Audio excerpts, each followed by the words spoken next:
یا تو ہو نا کہ میں نے کسی غار سے المہند دریافت کی, ٹھیک ہے, اور کسی کنویں سے میں نے اسامہ الارمین نکال لی جو کہ آپ دفنا چکے تھے, ایک ہی نسخہ تھا دنیا میں, اور میں نے لا کے اس کا پی ڈی ایف رکھ کے تو گوگل پہ چڑھا دیا, پھر تو میں مجرم ہوں. جناب الیاس قادری باپا جانی, جنہیں پاکستان میں ہماری ایجنسیز کی طرف سے یہ سرٹیفکیٹ دیا گیا سب سے پرامن جماعت ہے, ٹھیک ہے, پتہ نہیں یہ ایجنسیاں کون سی ایجنسیاں ہماری, اس جماعت کو پرامن کہہ رہے ہیں کہ جس کے امیر نے اناؤنسمنٹ کی ہے کہ میرا مرید وہ ہے جو اسامہ الارمین کو پڑھے اور اس پہ عمل کرے, جس میں دیوبندیوں کو کافر لکھا ہوا ہے, سارے دیوبندیوں کو اور ان کے بڑے بزرگوں کو, اور الیاس قادری صاحب نے باقاعدہ سائن کیے ہوئے, اور مکتبۃ المدینہ چھاپ رہا ہے اسامہ الارمین, اور اس جماعت کے امیر کو کہہ رہے ہیں امن کی جماعت ہے. کڈی وڈیا یہ تضاد ہے, جو پاکستان اور انڈیا کے کروڑوں دیوبندیوں کو کافر سمجھیں اور لکھ کے دیں ہر مرید کو کہ اس کتاب پہ تم نے عمل کرنا ہے اور ان کو کافر سمجھنا ہے, وہ پرامن جماعت کہاں سے ہوئی؟ تو میرے بھائی میں تیار ہوں, میں اگلی بات کرتا ہوں, میری جتنی ویڈیوز ہیں نا اسامہ الارمین اور المہند کے بارے میں ویڈیوز بھی ڈیلیٹ کرا دوں گا ساری. یہ اناؤنسمنٹ کریں کہ آج کے بعد اسامہ الارمین اور المہند پرنٹ نہیں ہوگی, اور ہم اپنے بزرگوں سے اعلان برات کرتے ہیں جو انہوں نے اس وقت گند گھولا تھا. آج یہ ہماری ضرورت نہیں ہے, اس کی ایسے نقصان ہوا ہے دین کو. لو میں تیار ہوں, ٹائم قیامت تک جائے.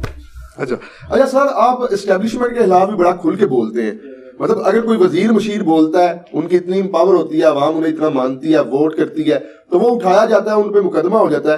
آپ کے پیچھے وہ پنجابی میں کہتے ہیں کسی کا تھاپڑا تے ہے جڑا مطلب نہیں, ایسا نہیں. دیکھیں وزیر جو اٹھائے گئے ہیں نا جی سواتی صاحب, تو انتہائی غلیظ زبان پہ اٹھائے گئے ہیں. ایک 70 سال کے بابے کو زیب دیتا ہے کہ اس طریقے سے گفتگو کرے, بالکل پرسنل ہو کے. جی جی بالکل, اس طرح کی گفتگو اسٹیبلشمنٹ تو چھوڑ دیں.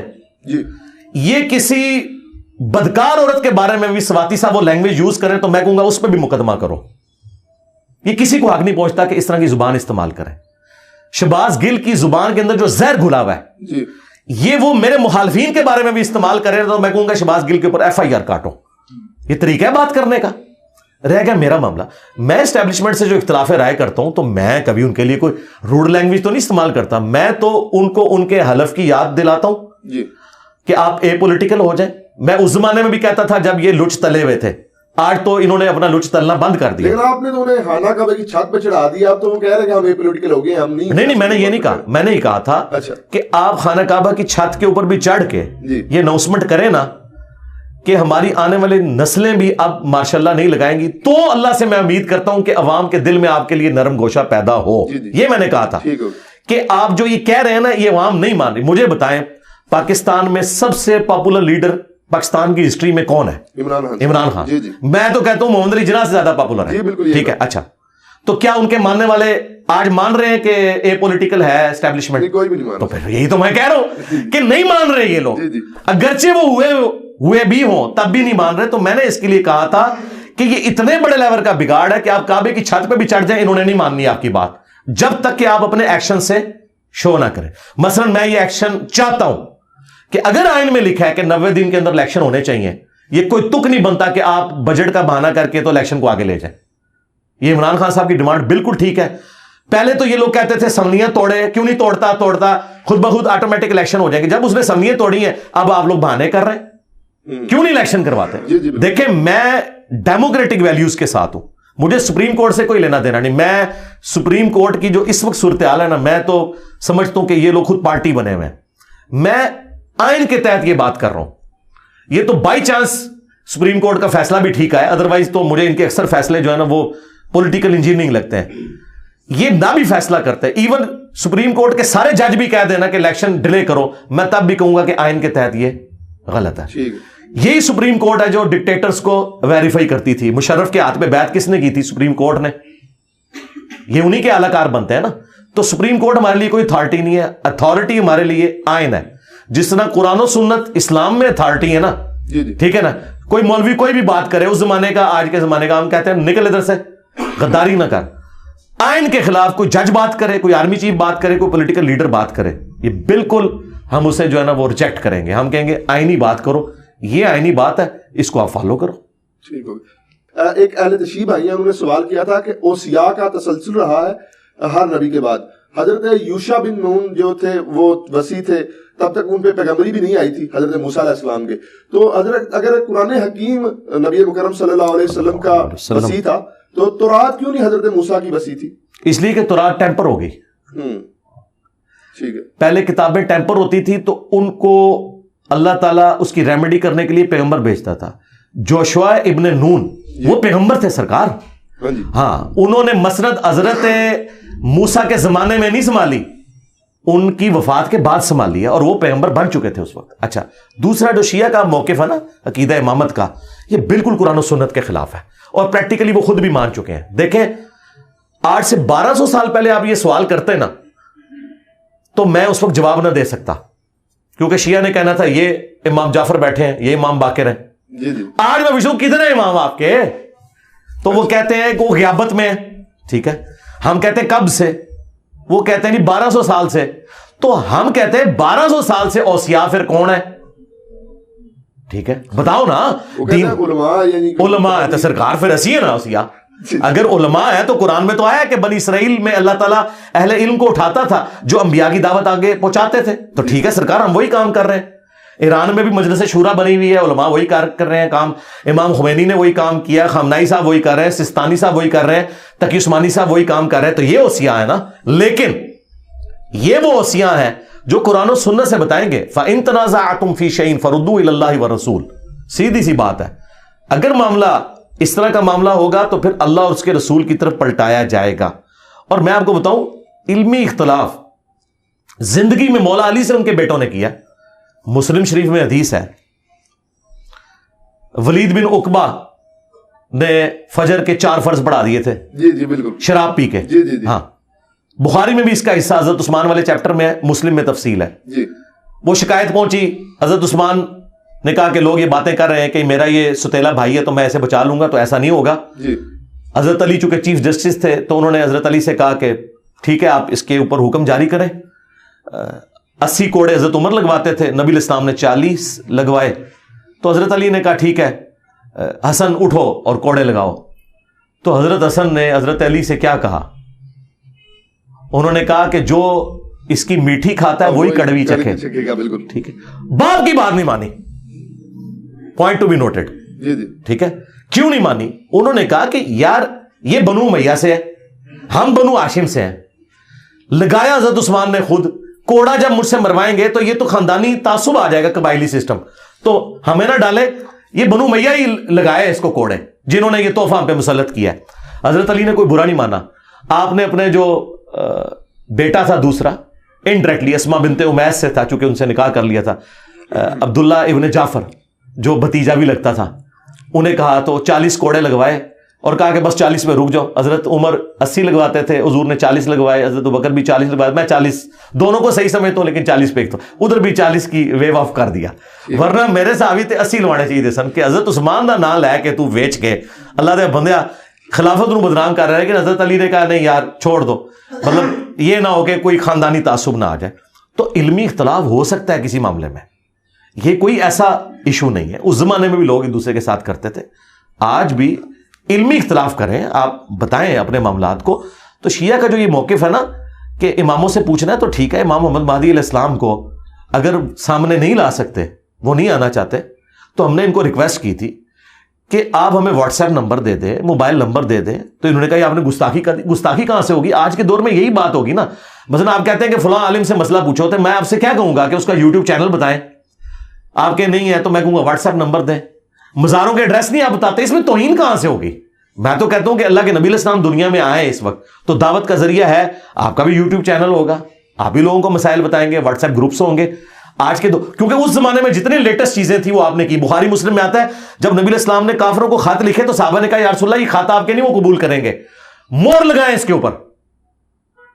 تو یہ مور نبوت جو آپ دیکھ رہے ہیں نا, یہ نبی علیہ السلام نے اپنی مرضی سے نہیں بنوائی. یہ صحابہ نے کہا یا رسول اللہ واٹس ایپ نمبر بڑھاؤ, نیچے منی جائے گی تھوڑی خط. پھر حضور نے کہا ٹھیک ہے اے میری مور بنواؤ, اور دیکھیں مور کیسی پیاری ہے. محمد سب سے نیچے رکھا ہے, اللہ کو اوپر رکھا ہے. حالانکہ لکھتے آپ تو محمد رسول اللہ عموماً پہلا لفظ اوپر لکھا جاتا ہے, دوسرا نیچے, تیسرا اس سے نیچے. لیکن پرائورٹی آپ نے دیکھی ہے, الٹ لکھا.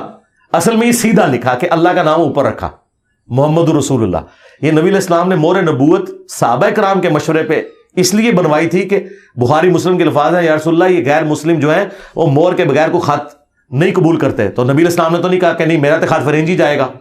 آپ نے کہا ٹھیک ہے اگر یہ نارمز ہے لے کے جائیں. ایون آپ نے صحابہ کرام سے ٹریننگ دلوائی کہ ان کو وہ دوسری زبانیں سکھائیں کہ جا کے ان سے باتیں کریں. تو نبی علیہ السلام آج موجود ہوں تو انٹرنیٹ بھی یوز کریں گے, سارے معاملات ہوں گے. یہ تو یعنی اس دور کی, اس زمانے میں بھی آپ دیکھیں بخاری مسلم کی حدیث ہے آگاہ ہو جاؤ طاقت پھینکے ہوئے ہتھیاروں میں ہے. نبی علیہ السلام اس زمانے میں بھی کہتے تھے تلوار چھوٹی طاقت ہے, تیر چلانا سیکھو کیونکہ دور سے آپ کسی کو آج بھی دنیا مان رہی ہے کہ پھینکے ہوئے ہتھیار جو ہے نا یہ زیادہ طاقت رکھتے ہیں. میزائل کیا ہے؟ تیر ہے آج کا, بالکل پھینکا ہوا ہتھیار ہے نا. سکون سے آپ اپنے ملک میں بیٹھے ادھر سے دوسرے کو اڑا دیتے ہیں. تو قرآن میں آیا کہ پلے ہوئے گھوڑے تیار رکھو کافروں کے خلاف. تو آج تو وہ گھوڑے نہیں ہوں گے, آج تو وہ ٹینک ہوں گے, بلکہ اس سے بھی آگے کی بات ہے اب تو لیزر گائیڈڈ میزائل ہوں گے. تو اس طرح کی باتیں کرنا یہ کوئی توہین نہیں ہے کسی کی. تو ہم نے یہ کہا تھا کہ بھائی 1200 سال پہلے تو آپ امام کو مل سکتے تھے, آج امام غیابت میں ہے. تو اگر وہ سامنے نہیں آنا چاہتے کوئی یوٹیوب اپنا چینل بنائے, ہم یوٹیوب سے کوسچن پوچھتے ہیں, وہ ہماری رہنمائی کریں. ہم تیار بیٹھے ہوئے ہیں سرکار, ہم تو اہل بیت کا دفاع کر رہے ہیں. اور میں آپ کو بتاؤں یہ دعوے کرتے ہیں کہ فلانا امام جڑا ہے امام مہدی نو ملیا ہے. سرکار امام مہدی اگر دنیا میں موجود نے, اگر انہوں نے کسی کو ملنا ہے نا تو سب تو سوٹیبل بندہ میں جائے. ہاں سرکار جو سب سے زیادہ اہل بیت کے لیے کھڑا ہوا ہے, اور بنو امیہ کی اس نے غلطیاں سنیوں کی کتابوں سے ہائی لائٹ کر دی ہیں, کیونکہ بنو امیہ کے جو ڈیفینڈر ہیں اور دفاع کرنے والے تو سنی ہیں, شیعہ تو نہیں تو دفاع کرتے. تو سنیوں کی تطہیر جس بندے نے اہل بیت کے حساب سے کی ہے, میں نے تو مہدی کے لیے راستہ ہی مار کر دی. امام مہدی کو تو اب زیادہ محنت نہیں کرنی پڑنی اس حوالے سے کہ لوگوں نے دسو کہ بھائی حسین آکتے ہیں کہ یزید آکتے ہیں کہ مولا علی آکتے ہیں کہ حضرت معاویہ آکتے ہیں. میں تو کام ہی سارا بس سنیوں سمجھا دیتا ہے بھی آکتے کون ہے. تو امام مہدی دا ادھا کام اس حوالے نال تو ہو گیا, اسی انہوں نے پود پرووائڈ کر دیتی ہے. انشاءاللہ تے سامنے آن اسی جناب انہوں نے بیعت کریں گے. سر وہ کہتے ہیں کہ وہ غیابت کبریٰ میں ہے, وہ ملتے نہیں کسی سے, نہیں ملتے نا, تو ملتے تھے. اچھا اب کبریٰ میں ہے نا پچھلے 1200 سال سے, تو اب وہ دین نہیں لوگوں کو سکھائیں گے یعنی کہ جی ہاں. تو بس یہی تو ہم کہہ رہے ہیں کہ دین قرآن و سنت سے لیں. تو پھر کیا ان کا اس میں سے نکالا کیا, مطلب اس میں کوئی چیز نکلے نا. یعنی صحابہ کہف سوئے ہوئے ہیں 300 سال سے, تو کسی کو نہ کوئی سوال کا جواب دے سکتے تھے نہ کچھ کر سکتے تھے. اب کوئی بندہ کہ جی میں آپ دلیل ان کی یہ مانتے ہیں کہ یہ صحابہ کہف والی کو جو دلیل دیتے ہیں کہ مطلب میں کہتا ہوں میں تو اس بات کو نہیں مانتا. میں کہتا ہوں اگر کوئی مان بھی لے تو اصحاب الکہف جب غار کے اندر سوئے ہوئے تھے تو کیا مسئلے لوگ ان سے جا کے پوچھتے تھے؟ تو جس بندے سے آپ مسئلہ نہیں پوچھ سکتے تو وہ آپ کا امام کیسے ہو سکتا ہے آج کے دور میں, جب تک وہ سامنے نہ آئے. نبی علیہ السلام ساری جنگوں میں جو امامت کرتے رہے ہیں, تو کیا یہ ہوا کہ آپ گھر میں بیٹھ گئے اور امامت کرتے رہے؟ آپ آ کے آپ کا خیمہ بھی میدان جنگ میں لگتا تھا, ایک جنگ میں بھی حضور پیچھے نہیں رہے. ٹھیک ہے, آپ کے خیمے لگتے تھے, ہر مسئلے میں حضور سے پوچھا جاتا تھا یا رسول اللہ آپ کیا کریں, تو نبی علیہ السلام بتاتے تھے. تو اگر کوئی امام ہے تو لیڈ کرے نا سرکار. میں یعنی ایک دعوت کا کام لے کے چل رہا ہوں, تو میرے اسٹوڈنٹ مجھ سے جب پوچھتے ہیں تو میں انہیں لیڈ کرتا ہوں نا. میرے مرنے کے بعد یہ کہ غیابت میں چلیں گے وہ آج بھی ہمارے لیڈر ہیں, اس طرح تو ہو نہیں سکتا نا.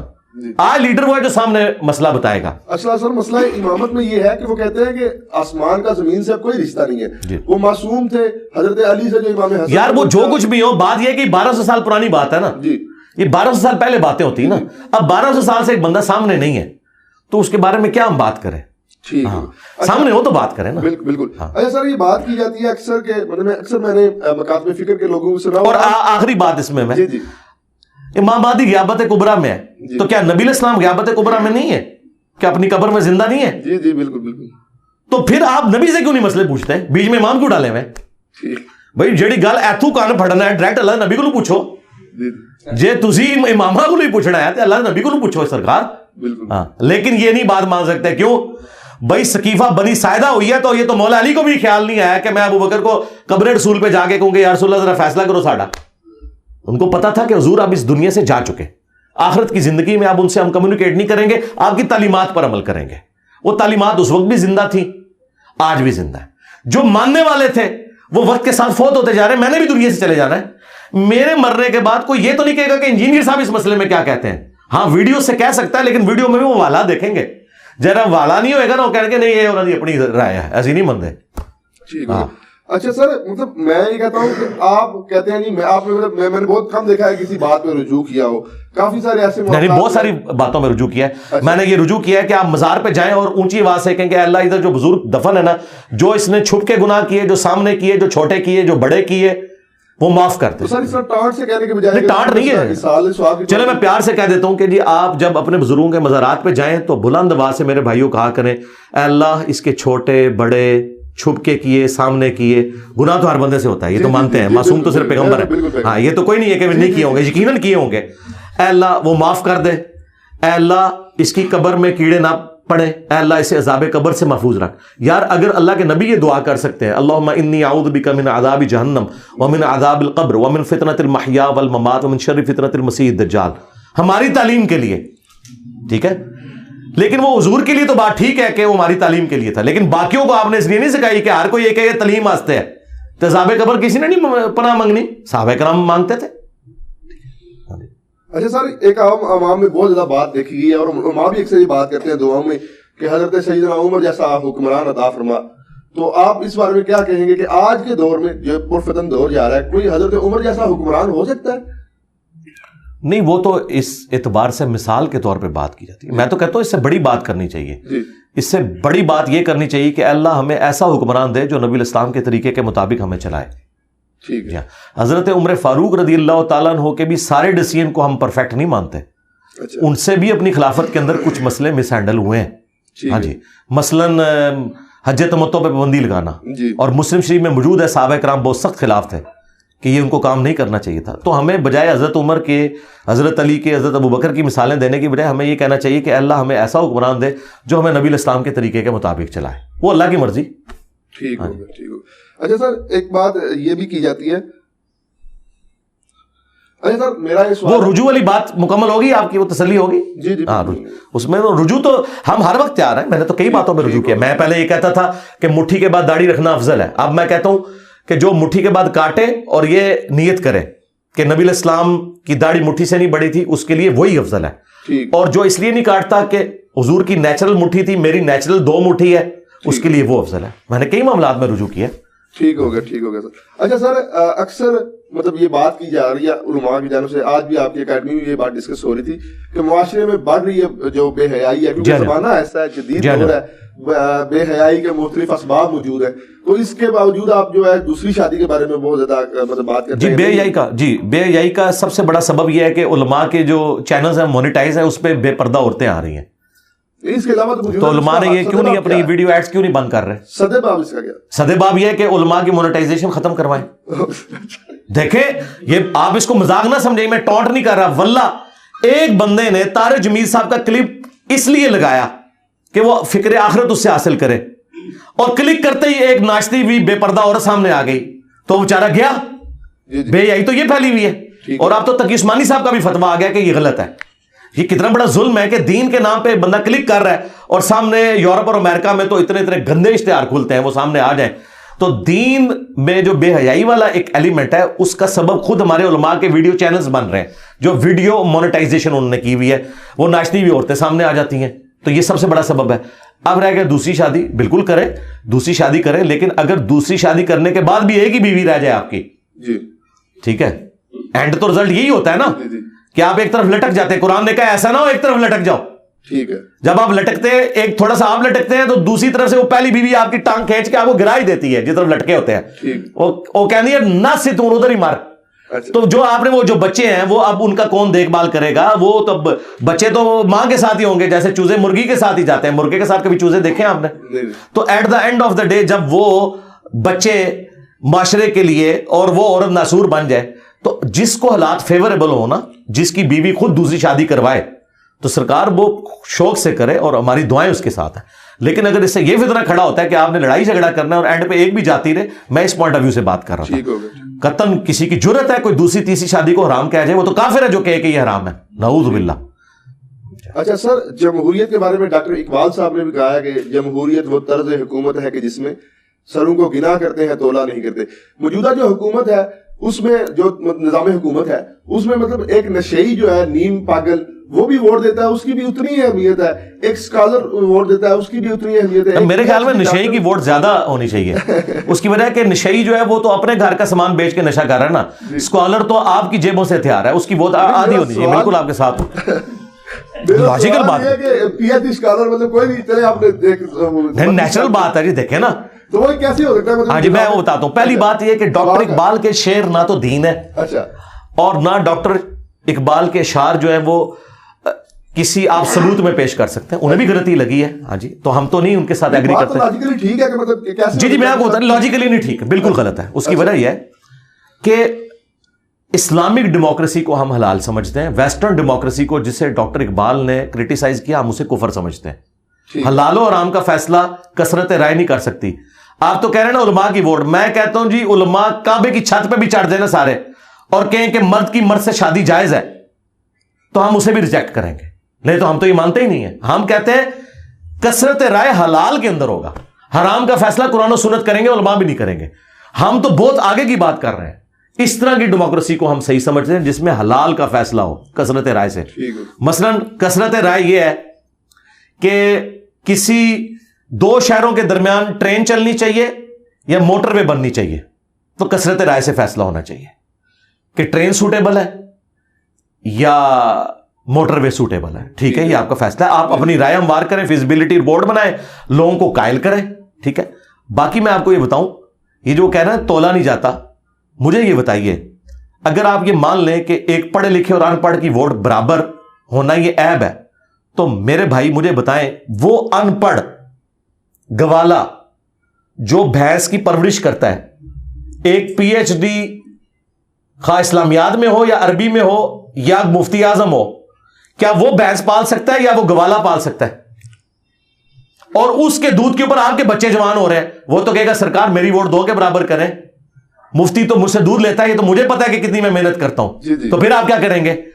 تو یہ دنیا نے سرکار کنکلوڈ کیا ہے کہ اس کا آخری حال یہی ہے کہ ہر بندہ اپنی فیلڈ میں مفتی اعظم ہے. یہ ذہن میں رکھیں. جی ہاں, یہ کیمرہ مین بیٹھے ہوئے ہیں, یہ تو کہیں گے میں میڈیا کی فیلڈ میں مفتی اعظم ہوں. تمہارے علماء کو تو ٹچ سکرین موبائل چلانا نہ آئے جب تک ان کو سکھایا نہ جائے. میں تو 15 سال سے یہ ٹچ سکرین کیمرے استعمال کر رہا ہوں, میری ووٹ دو کے برابر ہونی چاہیے. تو میں کو کہا بھائی تیری ویک اودی ویک, اس کے علاوہ اس کا کوئی چارہ نہیں ہے. ہاں اب اس کا حال کیا ہے؟ حال یہ ہے کہ آپ رائے عامہ ہموار کریں. دیکھیں طیب اردگان نے رائے عامہ ہموار کی ہے نا, پاکستان کی اسٹیبلشمنٹ تو اتنی سٹرانگ نہیں تھی جتنی ٹرکی کی تھی, یہ تو شاید نہیں ان کے مقابلے پہ. لیکن ایک عوامی لیڈر آیا ہے, اس نے 50 سال پرانا مسئلہ حل کیا استنبول کا. میر جب وہ بنا پانی کا مسئلہ تھا, کرتے کرتے وہ پرائم منسٹر بنا, 3 دفعہ الیکٹ ہوا, اس نے اس کو پرائم منسٹر والے نظام کو صدارتی نظام میں کنورٹ کیا. لیڈر ہے نا. تو آپ نے دیکھا ہے آج تک آپ نے سنا تھا کہ اتنی سٹرانگ فوج اور اس کے سامنے آگے عوام لیٹ رہی ہے ان کے ٹینکوں کے سامنے. پاکستان میں ایسا نہیں کبھی بھی ہوگا, نہیں ہوگا. اس کی ایک وجہ ہے, وہ بہت بڑی وجہ ہے, اور وہ فوج کے پاس وہ گدڑ سنگھی ہے کہ جب تک وہ مسئلہ آپ حل نہیں کرتے نا, کبھی آپ یہ ان سے چھٹکارا حاصل نہیں کر سکتے. وہ یہ ہے کہ پاکستان کی فوج جو ہے وہ مذہبی ہے, اور مولوی ان کے اعلی کار ہیں. ٹرکی کی جو فوج تھی نا وہ تھی سیکولر ایتھیسٹ, اور وہاں پولیٹیکل لیڈر جو ہے مذہب کا نام یوز کرتا تھا. اس لیے مولوی برے وقت میں مسجدوں سے اعلان کر کے اردگان کے ساتھ کھڑے ہوئے, کیونکہ وہ ان سے پہلے تنگ تھے کہ یار یہ تو ہے ہی سارے اس طرح. پاکستان میں فوج تو مذہبی ہے, ہر کینٹری میں آپ کو مسجد نظر آتی ہے, اللہ کے نام لکھے ہوئے نظر آتے ہیں, اللہ اکبر کے نعرے اور یہ سب کچھ. یہاں پہ مذہبی طبقہ جو ہے ہمیشہ فوج کو سپورٹ کرتا ہے, اس لیے سیاستدان مار کھا جاتا ہے. ویسے یہ حقیقت بات ہے کہ سیاستدان بھی مذہب کو یوز کرتا ہے اور فوج بھی مذہب کو یوز کرتی ہے. یہ جو فوج کے پاس ایج حاصل ہے نا, اس کی وجہ سے پاکستانی فوج کے آگے ٹینکوں کے آگے کوئی نہیں لیٹے گا آگے, یہ میں آپ کو بتا دوں. الا یہ کہ یہ مشرف والا نظام اگر تھوڑا عرصہ چلتا نا, تو آپ نے دیکھا تھا فوجی اپنی وردیاں بھی گھر سے پہن کے نہیں جاتے تھے. ٹھیک ہے, داڑھی رکھنے کے اوپر پابندی لگ گئی, داڑھیوں والوں کو مین پوسٹوں سے ہٹا دیا, تو فوج میں مشرف کے خلاف بھی نفرت آئی, عوام میں فوج کے خلاف نفرت آئی. کتنی نفرت آ گئی تھی, وہ بڑی مشکل سے بعد میں اوور کم ہوئی ہے. ٹھیک ہے, تو یہ والا معاملات دیکھیں آپ, اگر اوور آل دیکھیں تو پھر آپ کو پتا چلے گا. اور دوسرا, ٹرکی کو یہ ایج حاصل تھا کہ وہاں کے لوگ جو ہے وہ حقیقت ٹی وی نہیں دیکھتے. ہاں, وہاں کے لوگ اے آر وائی یا جیو نہیں دیکھتے, وہاں کے لوگ دیکھتے ہیں بی بی سی, جہاں ڈیموکریٹک ویلیوز ہیں. وہ یورپ کے اندر رہتے ہیں, انہیں پتا ہے کہ ڈیموکریسی کے کتنے فائدے ہیں, اس لیے وہ ڈکٹیٹرشپ سے ٹکرا گئے. ہمارے لوگوں کو تو پتہ ہی نہیں ہے ڈکٹیٹرشپ, وہ تو کہتے ہیں جی کوئی ڈنڈے والا حکمران لے کے آؤ. ڈنڈے والے تھوڑے آئے نے, کوئی ایک رتی برابر بھی انہوں نے کام کیتا ہے بیڑا ڈوبنے دے سوا. ضیاء الحق آپ کو جو ہے نا کلاشنکوف کلچر دے گیا, سارا ہیروئن کلچر دے گیا, سنی شیعہ کافر کے فتوے دے گیا, اور مشرف آ کے آپ کو امریکہ کی جھولی میں ڈال کے چلا گیا اور یہاں پہ لال مسجد کی ایکٹیویٹی ہوئی اور فوج کے خلاف جو ہے یہاں پہ نفرت پھیلی, تو ان کے ڈکٹیٹرز نے کیا دیا ہے امت کو؟ چھوڑیں. اچھا, لامحدود نجی ملکیت یہ رکھنا اسلام میں کیا جائز ہے؟ لامحدود تو ہو ہی نہیں سکتی جی سرکار. مطلب آپ دیکھیں, آپ بیوروکریٹس جو ہے ہمارے انہوں نے رکھی ہوئی ہے, اس کے علاوہ جو بڑے بڑے نہیں لامحدود تو نہیں ہوگی, مطلب وہ گنی تو جائے گی. مطلب کافی ہے سر, میرے یا میں مرلے ڈیڑھ مرلے کے گھر میرے بھائی اسلام میں اگر آپ زکوٰۃ دے رہے ہیں جی, زمین کی پیداوار کا عشر دے رہے ہیں تو اسلام کو تو کوئی تکلیف نہیں آپ سے.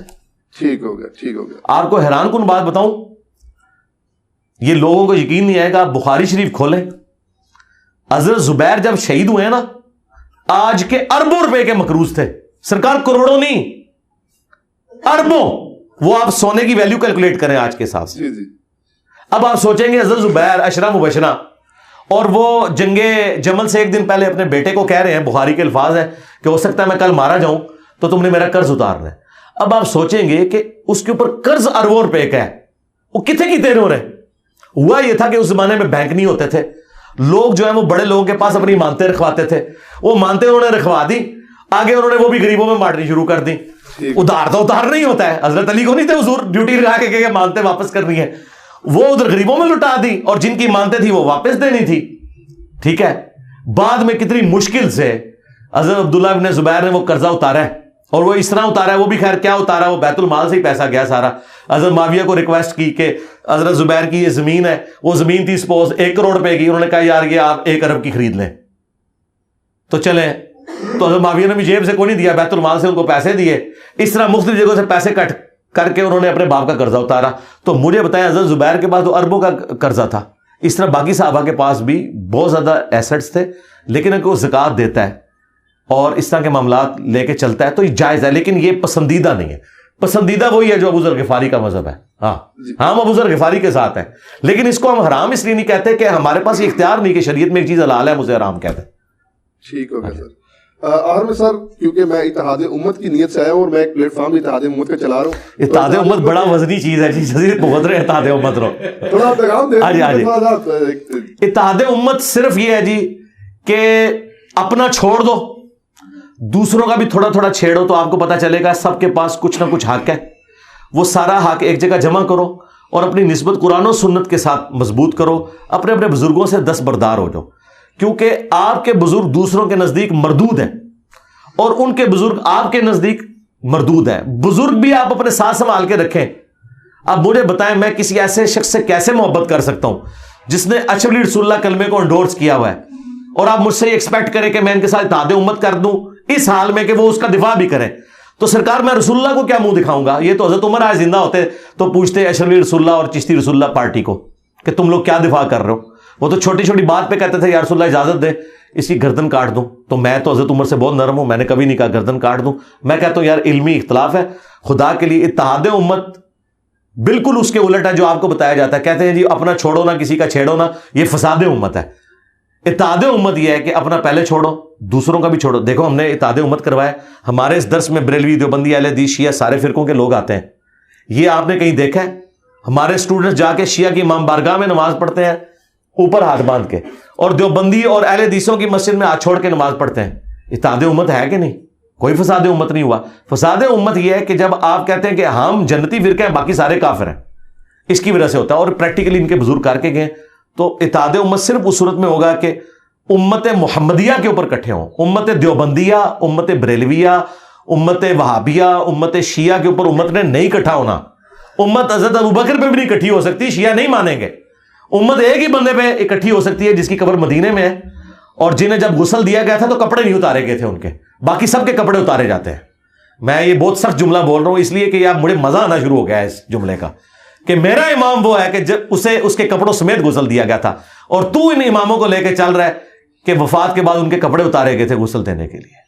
اور میرا امام وہ ہے ما ضل صاحبکم وما غوا, تمہارے نبی نہ کبھی بہکے ہیں اور نہ کبھی بہرا چلے ہیں. اور تیرے امام وہ ہے کہ دوسرے ماننے والے اس امام کے مسئلوں کو اس طرح ردی کی ٹوکری میں پھینکتے ہیں جس طرح تم ان کے مسئلوں کو. تو سرکار پھر اپنی نسبت رسول اللہ کے ساتھ مضبوط کرو صلی اللہ علیہ وآلہ وسلم. اچھا سر, آخری سوال میرا یہ ہے کہ عربی بولنے کے بارے میں علماء نے آپ پہ کافی اعتراض کیا ہے. لاہور کے ایک مفتی صاحب, میں نام نہیں لوں گا, انہوں نے کافی ویڈیوز چڑھائی ہیں کہ آپ کو عربی نہیں آتی. مجھے عربی آتی ہے, اردو آتی ہے, بعد میں ڈسکس کروں گا. مجھے ان مفتی صاحب سے پوچھ کے بتائیں, جتنے بھی مفتی ہیں, کہ ڈاکٹر تعلق قادری صاحب کو جو عربی آتی ہے تو تقی عثمانی صاحب انہیں شیخ الاسلام کیوں نہیں مان لیتے؟ اچھا ہاں مانے نا. اور اگر مفتی تقی عثمانی صاحب کو عربی آتی ہے تو الیاس گھمن صاحب انہیں شیخ الاسلام کیوں نہیں مان لیتے؟ مسئلہ عربی اردو کا تو ہے ہی نہیں ہے, ٹھیک ہے. مسئلہ یہ ہے کہ قرآن و سنت سے جو دلائل ہیں وہ ہم نے آپ کے سامنے رکھ دی ہے. اور آخری بات, میں آج کے کسی مفتی کی عربی کو مانتے ہی نہیں ہوں. کیوں؟ ان میں سے کوئی مفتی دعویٰ کر سکتا ہے کہ مجھے اشعری تھانوی سے زیادہ عربی آتی ہے یا احمد بریلوی سے زیادہ عربی آتی ہے؟ کسی کا دعویٰ ہے؟ تو میں تو احمد بریلوی سے ڈائریکٹ عربی پڑھی ہوئی ہے. احمد بریلوی صاحب نے بیسٹ عربی سے بیسٹ اردو میں قرآن ٹرانسلیٹ کیا اور میں ان کی عوام کو بتا رہا ہوں. تو میں تو نکل ہی گیا ہوں. میں تو اعلیٰ حضرت کے ساتھ آپ کو جوڑا ہے. اعلیٰ حضرت نے لکھا ہے ایاک نعبد و ایاک نستعین کے ترجمے میں, اے اللہ ہم تیری ہی عبادت کریں, تجھی سے مدد چاہیں. تو بس یہی بات میں کر رہا ہوں. تو ان چیزوں سے باہر نکل جائیں. میرے بارے میں وہ کہہ رہے ہیں یہ دیکھ کے قرآن نہیں پڑھ سکتا جو قاری ہے, ٹھیک ہے. تو میں نے انہیں کہا تھا کہ تقی عثمانی صاحب, مفتی منیر صاحب, ساجد میر صاحب, ساجد نقوی صاحب, چاروں بڑوں فرقوں کے میں نے علماء کی بات کی ہے.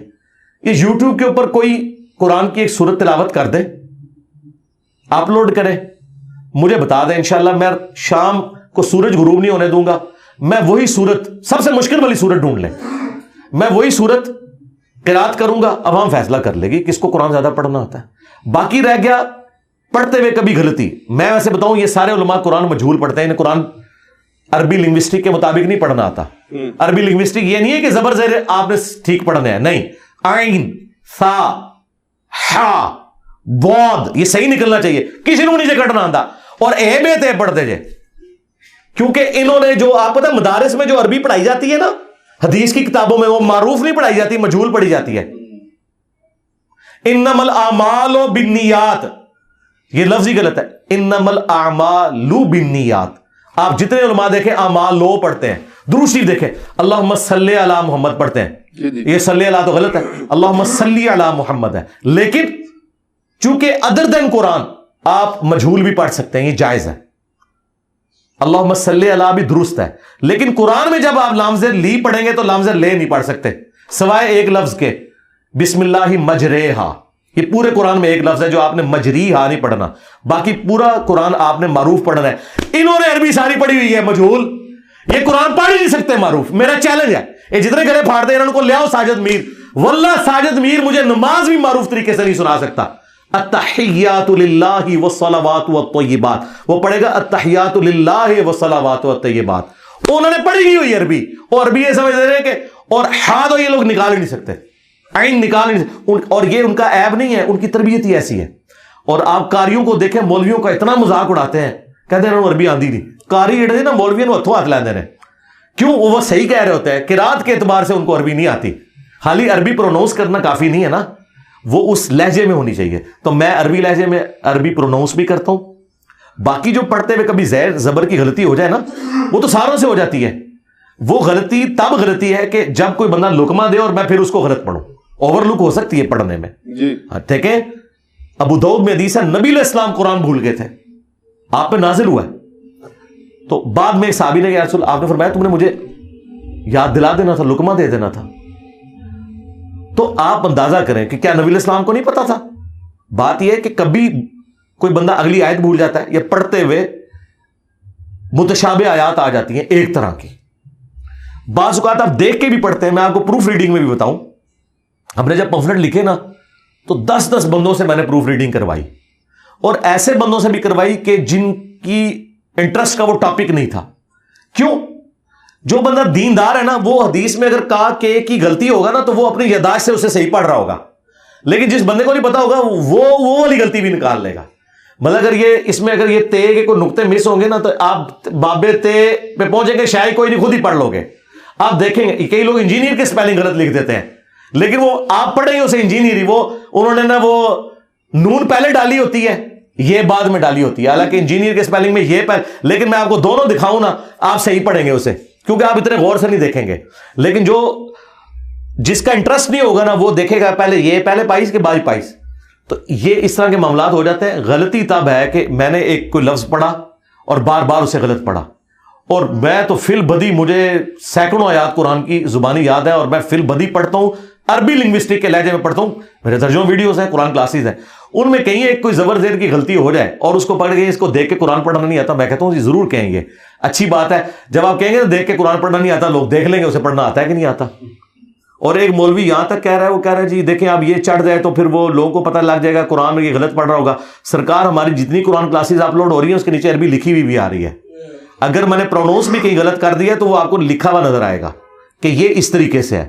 تو پرونونس ڈاکٹر اسرار صاحب سے زیادہ قرآن کوئی نہیں جانتا تھا. ایون ان کے مخالفین بھی مانتے ہیں کہ ڈاکٹر اسرار جیسے کراس ریفرنسز کسی عالم دین کو بھی نہیں آتے تھے, حالانکہ وہ حافظ قرآن نہیں تھے, لیکن کراس ریفرنس وہ اس طرح بیان کرتے تھے, متشابہ آیات میں بھی وہ غلطی نہیں کھاتے تھے اکا دکا موقعوں کے سوا.